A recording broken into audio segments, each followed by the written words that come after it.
It was a scorching summer afternoon when our station received a 911 call. A house fire had broken out in a residential HOA neighborhood.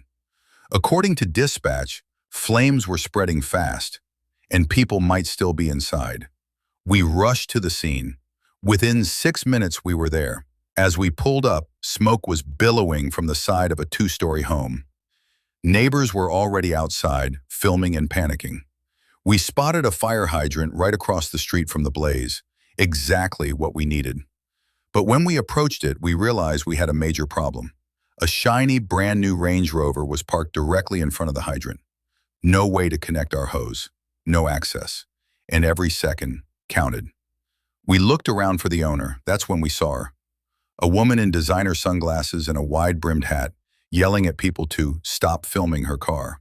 I approached her and said, "Ma'am, we need to connect our hose to the hydrant your car is blocking." She didn't even flinch. "This is my driveway. I paid dues to this HOA. You're not touching my car." I couldn't believe it. This is a fire hydrant.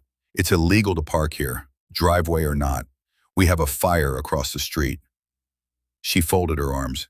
"Then go around. That's not my problem." The captain didn't wait. He radioed for backup, then turned to us and said, "Break the windows." She screamed, "You can't do that. That's a $90,000 car."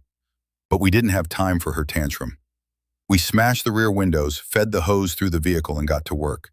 She stood there, frozen, as water blasted through her SUV, and we started extinguishing the fire. The house was severely damaged, but thankfully everyone made it out safely. Once the fire was under control, police issued her a citation. But that wasn't the end of it. Turns out she was the HOA Vice President.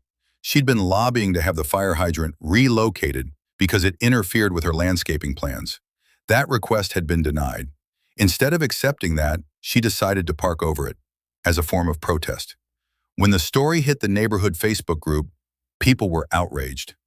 Not only had she put lives at risk, she jeopardized the entire block just to prove a point.